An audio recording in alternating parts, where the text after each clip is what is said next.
much, and welcome to a presentation on Unity and Diversity, Responses to Contextual Theology from Anna Daub at Southeastern Baptist Theological Seminary. My name is Hasso, and I'll be your host for this session. And we will have a time for questions at the end. So you can put your questions in the chat box as we're going, and at the end I'll pick out the best ones and ask them for Anna to answer. Anna Daub is currently in the dissertation stage of a PhD in Applied Theology with a concentration in Missiology at Southeastern Baptist Theological Seminary. Anna also works in the Office of Global Theological Initiatives, or GTI, at Southeastern. GTI works with schools all around the world to think through biblically sound, contextually appropriate theological education for their context. Anna has also spent some time overseas in South Asia. Welcome, Anna. Thank you. I wanted to be honest about a couple of real objectives for this presentation before we got started. First, I do want to help us think through the reality of this global situation, and I hope that these categories and models that I talk about are going to be helpful in that. And then second, I'm writing my PhD dissertation, and this is just a little tiny sliver of that. And so feel free at the end of this session to give me any feedback. Are there models that I should add? Do I misrepresent models? Should I merge models? Any of that is fair game, and would love to hear your feedback. So without further ado, let's get started. Various Christian traditions and communities of discourse evaluate contextual theologies along a spectrum that ranges from embrace to rejection, usually based upon the degree to which they emphasize the unity and diversity inherent to global Christianity. This paper creates 6 general models for the responses to global theology. Unity trumps diversity, unity disguised as diversity, diversity trumps unity, exclusive diversity, and 2 versions of unity and diversity in tension.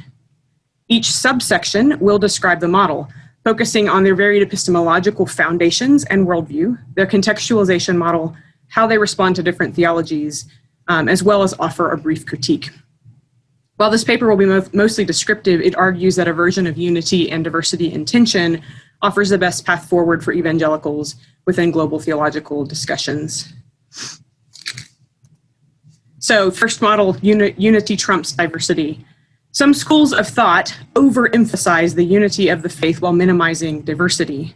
These scholars claim to induct their version of the faith directly from Scripture and overlook how influences such as culture and experiences can shape their understanding. Their work attempts to conserve traditional theology, though often by either completely ignoring diverse theologies or rejecting them as heretical or syncretistic. I do want to point out that not everyone who uses the term conserve theology ends up in this model. Bernstein's objectivist, Paul Hebert's positivist would fall into this category. Epistemology and worldview, unity trumps diversity adherents often have a modern worldview and subscribe to a form of naive realism. There is an external reality, and people can know it completely without bias. David C. Clark calls these scholars transporters. He explains, quote, evangelical transporters assume that inductive approaches to the Bible will enable them to avoid the influence of contemporary context and to proclaim the teachings of Scripture in an entirely objective way. Naive realists see theology as, quote, pristinely objective and neutral arrangements of biblical facts. Paul Hebert agrees, pointing to their incorrect belief that they have, quote, a one-to-one correspondence with biblical revelation. These people do not acknowledge possible cultural, educational, and experiential biases that the interpreter might bring to the text. Contextualization, while contextualizing the gospel, this epistemological foundation leads to what Paul Hebert calls non-contextualization, or rejection of traditional ways.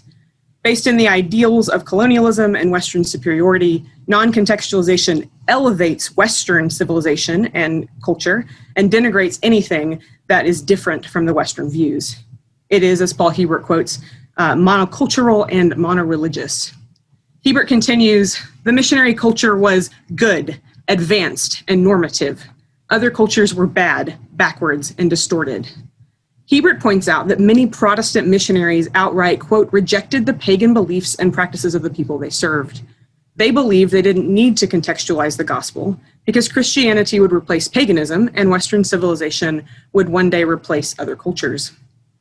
Responding to different theologies, because people who adhere to this type of epistemological foundation tend to draw a one-to-one correlation between their understanding of Scripture and the actual meaning of Scripture, They leave little room for diversity of thought. They fear and avoid diversity and attempt to preserve unity at all costs, often by requiring others to conform to their way of thinking. When interacting with other contextual theologies, the theologian who adheres to this model underplays his own cultural bias while expecting people from other cultures to empty themselves of their cultural understanding and accept his understanding of Scripture. Strengths and weaknesses. This model has two major strengths. It emphasizes what God says about himself instead of what a subjective reader says about God, thereby pushing against the reader's natural biases and preferences. Second, it focuses on what humanity has in common instead of only focusing on its differences. This model has several weaknesses as well. First, it lacks a sufficient understanding of the role of the theologian's culture in his or her own theological method. Second, it leads to ethnocentrism. Adherents simultaneously assume the goodness of their culture and the badness of the other culture. Third, this model disregards the impact of someone else's culture on their theology. Fourth, this model unintentionally subjugates the Bible to a tradition's systematic understanding. Adherents sometimes forget that while the Bible is infallible, their theological interpretations of it are not. Fifth, this model disregards historical and cultural Christian diversity. Sixth, because of the overemphasis of a particular historical and theological system, this model can create an echo chamber with scholars downplaying the importance of engaging differing opinions and instead surrounding themselves by others who believe the same as they do. And finally, this model often leads to prideful or sometimes aggressive dogmatism. Moving on to model 2, unity disguised as diversity. This model emphasizes a different type of unity. Unlike scholars in the previous model who viewed their understanding of the faith as the only correct version of the faith, scholars in this model assume that any faith is valid because at their heart, they're the same. They accept diversity, not because they value it, but because they believe all varieties of faith are one. Most evangelicals reject this category. However, its inclusion in Van Hooser's How Not to Go Global section in an article he wrote in Globalizing Theology requires that we, as well as its epistemological and interactive differences, requires its mention as a separate model. Because evangelicals reject this category, its description will be brief. Epistemology and worldview. Van Hooser calls this type of theology exaggerating the one. Adherents to this model focus on the lowest common denominator of diverse religions. For example, pluralist John Hick focuses on a general belief in the transcendent. Contextualization and responses to different theologies. Theologians who adhere to some form of diversity disguised as unity often land in an uncritical syncretism. Because they assume unity as the baseline of all religions, they're more apt to borrow from other religions, cultures, and secular ideas. As long as the systems are internally coherent and meet the lowest common denominator criteria, adherents accept contextualizations, even if they are syncretistic, and often do not give them much pushback. So, strengths and weaknesses. This model's strength is that it focuses on the commonality that humanity shares. Though embracing diversity, it does not emphasize that which differentiates, but that which unites. However, adherents to this category often downplay or completely disregard Christ's uniqueness, and this weakness usually results in evangelical rejection of this model. So moving on to our third model, diversity trumps unity. This model emphasizes diversity and minimizes the need for Christian unity. Adherents to this model celebrate diverse vantage points and often call for equal validity to all points of view, even when they fundamentally conflict with one another. While sometimes confused with the previous category, scholars in this realm do not necessarily believe that all religions or viewpoints are the same, but instead celebrate different points of view brought about by culture and experience. Epistemology and worldview. Some adherents of this model place a low emphasis on meta-narratives and absolute truth claims. Bernstein claims that this epistemological foundation, which he calls relativism, is a denial that a permanent ahistorical matrix exists. David Clark states that this conceptual relativism, quote, adopts strict incommensurability and denies the existence of, or perhaps the usefulness of, paradigm transcending or relatively worldview neutral rational criteria for epistemic judgment. When various meta-narratives compete, this view claims that truth cannot be known. Less extreme adherents of this model embrace Clarke's soft perspectivalism, which recognizes that proving macro perspectives is difficult, but not necessarily impossible. Contextualization, Horden and Clarke call those who adhere to this epistemological foundation transformers because they're willing to fundamentally alter that which they contextualize. Transformers, Horden claims, change not simply the communication of the message, but the message itself, allowing, quote, what modern man can accept to be the final authority to that change. For transformers, the theological locus of culture or experience trumps that of scripture. Paul Hebert calls this method uncritical contextualization. Global responses that outright reject relativity, yet still choose to celebrate diversity at the expense of unity can also be present within this category. Kevin Van Hooser calls this type of theologizing theological ethnification and recognizes that this diversity can come at the expense of unity if we're not careful. Responses to different theologies. Adherents to this model often respond to other contextual theologies with an anything goes attitude. Van Hooser points out this tendency, stating, quote, the implications of these many ethnic theologies is that contextual difference may trump textual sameness. Because they emphasize cultural and experiential diversity, they are slow to critique different contextual theologies and instead celebrate the various forms of Christianity, even when they seemingly clash. Strengths and weaknesses. This model has many strengths. First, advocates of this model place a high value on culture and its influence on differing theologies. Second, adherents attempt to break down cultural barriers to Christianity. Third, adherents to this model recognize, as Van Hooser states, quote, the task of theology is a matter of bringing the gospel to bear on the questions and issues of life and thought at specific times and specific places in the world. This model also has several weaknesses. First, it denies or at least downplays absolute truth, as seen in those who adhere to instrumentalism or secular hard perspectivalism. Second, adherents to this model can change the gospel in ways that are outside the bounds of historical orthodox faith. Third, by de-emphasizing unity, this model strips theologies of their prophetic voice when interacting with different theologies. Fourth, this type of theologizing dislocates a Christian expression from a historical theology. Fifth, this model dissociates cultural expressions of the faith from other cultural expressions of the faith. Sixth, this model discourages Christian unity. And finally, it can lead to expressivism. Moving on to model number 4, exclusive diversity. The exclusive diversity model is similar to the previous category. However, unlike the model that assumes equal validity to all the various perspectives, this model simultaneously celebrates diversity while excluding some theologies that are different from their own.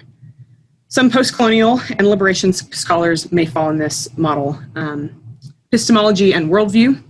Postcolonial theology is based on postcolonial theory, purported by secular literary theorists such as Edward Said, Gayatri Spivak, and Homi Bhabha.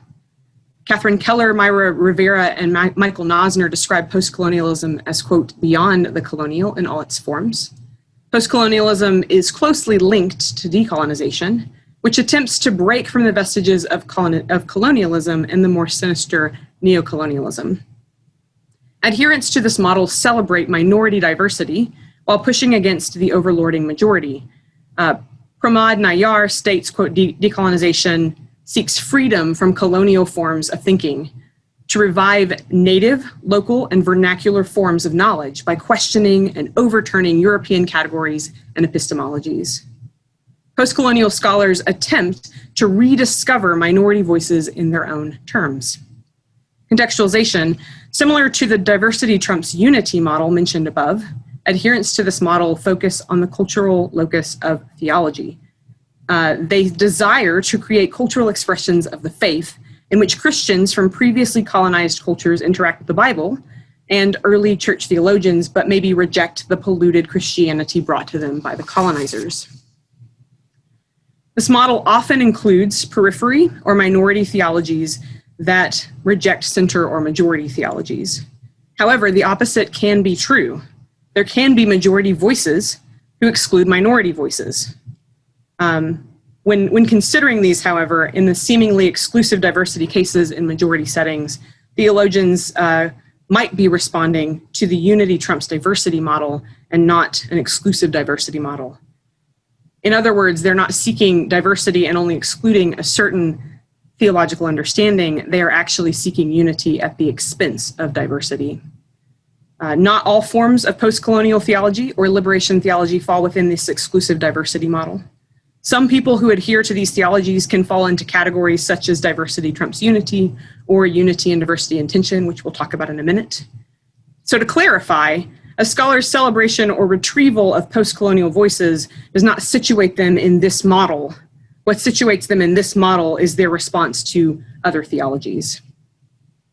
So strengths and weaknesses. This model, again, has multiple strengths. First, it encourages cultural expressions of Christianity.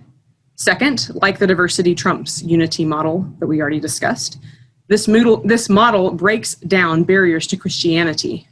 Adherents to this model seek ways to situate Christianity firmly within their own cultural context and push against the foreignness of imported westernized Christianity. Third, this model often emphasizes early Christian history and the scriptures. This model also has several weaknesses. Like the diversity trumps unity model, the weaknesses of this model include ethnocentrism, downplaying sin within a theologian's own culture, and dislocating a Christian expression from other versions of historical theology. So model 5, unity and diversity in tension. The final major category emphasizes both unity and diversity in tension. These scholars view unity without diversity as flat and two-dimensional, and diversity without unity as chaotic. They recognize that there is truth, but that their understanding of the truth is limited and sometimes distorted or even wrong. This type of theologizing requires both unity to anchor the theological imagination and diversity to paint a fuller picture of who God is and what his world looks like. These scholars unify around common theological anchors, while also valuing the way diverse voices widen, expand, and correct their own limited viewpoints. This section will describe two subcategories for the unity and diversity in tension model, what I'm calling critical realism and intercultural theology. They are divided into these subcategories because they use slightly nuanced epistemological foundations to arrive at a similar understanding of unity and diversity within global Christianity. So model 5A, critical realism. We're going to jump right into worldview and epistemology. The first subcategory is critical realism. Horton and Clark call this subcategory translators. He explains, quote, a translation implies that though we are speaking in a different language, we are still saying the same thing. These theologians, Horton claims, acknowledge a changing society, but do not believe those changes require a changed faith.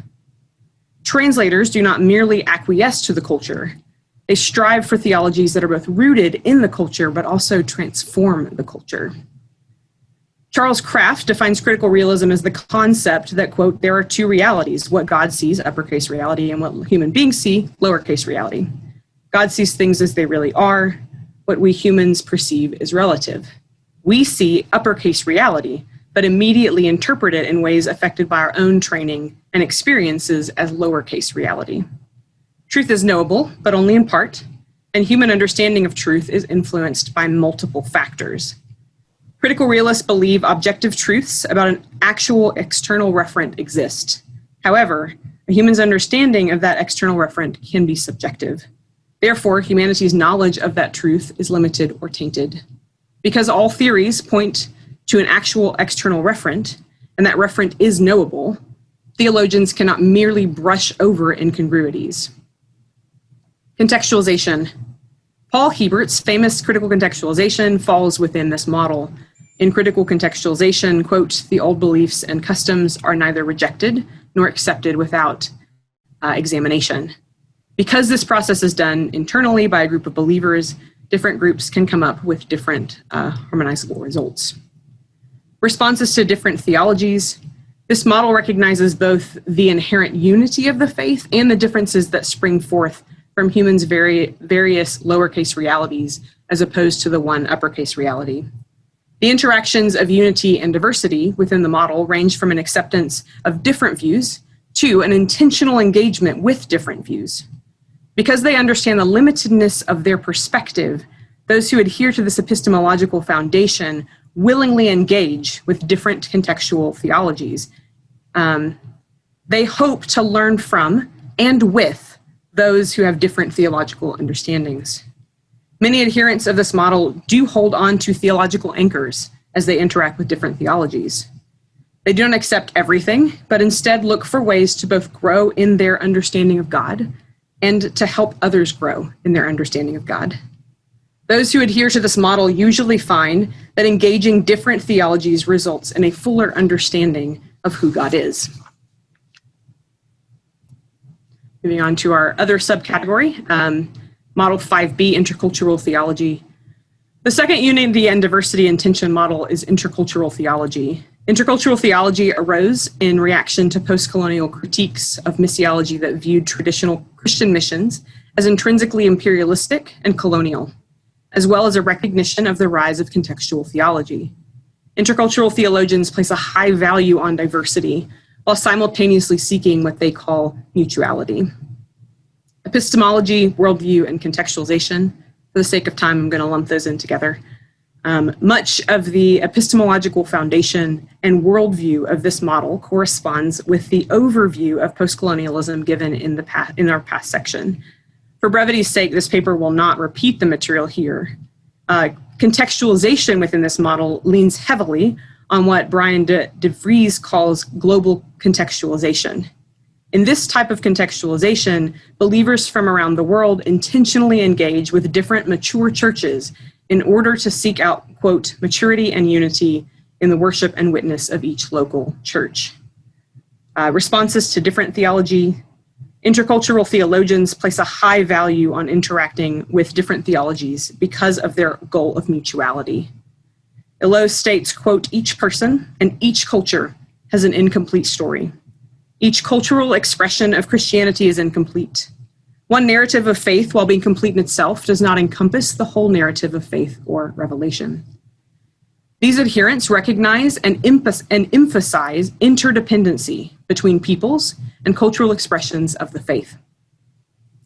This mutuality requires that theologians not only admit that different viewpoints exist, but also critically engage with each other in order to gain a fuller picture of reality. Hyung-Jin Kim Sun defines intercultural theology by contrasting it with what he calls the multicultural approach. He states, quote, we can opt for the multicultural approach. We can acknowledge and celebrate differences. The method leads us to tolerate one another, but limits our interaction with others. Our differences remain too great to allow genuine engagement. In this approach, the key concept is tolerance. The second option is to move toward the intercultural approach, to engage deeply with an attitude that our perspective is limited and that we can learn from others. For this approach, mutuality is the key. Intercultural theologians see the other as something to be engaged, not feared. They do not just recognize the presence of multiple cultures, but view the presence of multiple cultures as a catalyst for understanding. Strengths and weaknesses. These will cover all of the unity and diversity and tension, so both of those that I've mentioned. Both models of unity and diversity and tension have several strengths. First, they recognize that theology is an ongoing process. Second, this model implies the priesthood of all believers. Third, this type of theologizing understands the need for doing theology in community, both the community of the local church and the community of the church universal. Fourth, this model recognizes the influence of culture, but is not afraid of it. Fifth, this model understands that faith includes both discipleship of the whole person and mental assent to basic propositions. Finally, this type of theologizing demands humility. For the most part, this model stands as a corrective to many of the weaknesses in the previously mentioned models. However, there is one glaring weakness. This model is easier to discuss hypothetically than to actually implement. While theologians want unity and diversity in tension, adherence to this model can often slide into other models if they're not careful. Without a mixture of humility and tenacity, combined with continual reassessment, these adherents can assume they theologize well across cultures, when in reality, they do not. Conclusion. This paper attempts to describe and briefly critique 6 models of responses to contextual theology. Due to space, this paper could only present a basic description and an introductory critique for each model. Much more work needs to be done in this area of study, including a more in-depth critique and the categorization of specific scholars within these models. The presence of extremely diverse contextual theologies is a reality in 21st century global Christianity. This mind-boggling breadth of different theologies is difficult to comprehend without critically considering various ways in which we should respond. Seeking unity and diversity in tension models best positions evangelical scholars to navigate through the myriad of theologies. These models allow scholars to both welcome diversity, but push towards Christian unity, simultaneously attempting to fulfill the Great Commission to make disciples of all nations, and Jesus' prayer that his disciples would be one.